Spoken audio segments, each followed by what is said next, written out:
సంవత్సరం కొత్త మార్పులు తీసుకొచ్చింది. బ్యాంకింగ్ కార్యకలాపాలకు అవసరమైన మార్పులు, అలానే డిజిటల్ పేమెంట్లలో నిబంధనలు చాలా వరకు మారుతున్నాయి. వీటితో పాటుగా దైనందిన జీవితంలో వాడుకునే వస్తువులు, ఉత్పత్తుల ధరల్లో కూడా మార్పులు ఉండే అవకాశం కనిపిస్తుంది. అవేంటో ఓసారి చూద్దాం.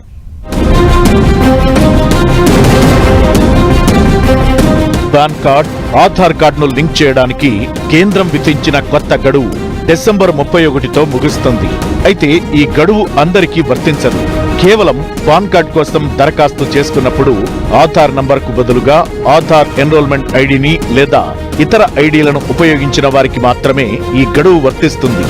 నిర్దేశిత గడువులోపు లింక్ చేయకపోతే మీ పాన్ కార్డ్ నిరుపయోగంగా మారుతుంది. దీనివల్ల మీరు ఇన్కమ్ ట్యాక్స్ రిటర్న్స్ ఫైల్ చేయలేరు.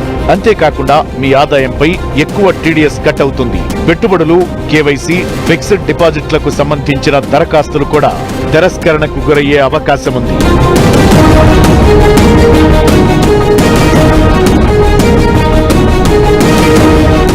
జనవరి 1, 2026 నుంచి డిజిటల్ లావాదేవీలకు సంబంధించిన నిబంధనలు మరింత కఠినం కానున్నాయి.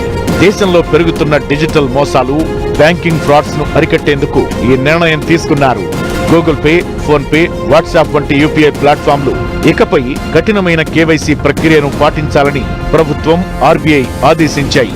కొత్త నిబంధనల ప్రకారం మొబైల్ నంబర్ వెరిఫికేషన్, బ్యాంక్ ఖాతా లింకింగ్ ప్రక్రియలో అదనపు భద్రతా లేయర్ను జోడించనున్నారు. దీనివల్ల నకిలీ ఖాతాలను అరికట్టడం సులభమవుతుంది.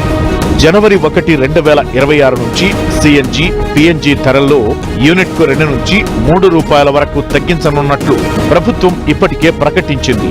ఇదే సమయంలో ఎల్పీజీ సిలిండర్ వినియోగదారులకు కూడా ఈ తగ్గింపు వర్తించే అవకాశం ఉంది.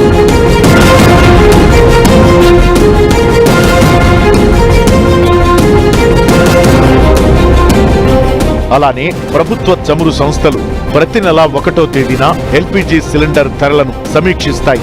ఈ సంవత్సరం కమర్షియల్ సిలిండర్ ధరల్లో భారీగా కోత విధించినప్పటికీ గృహ అవసరాలకు వాడే 14.2 కిలోల సిలిండర్ ధరలో మార్పు రాలేదు.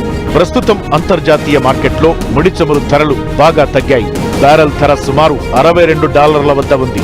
ఇది 2021 తరువాత అత్యల్ప స్థాయి. కాబట్టి గ్యాస్ ధరలు తగ్గే అవకాశం ఉంది.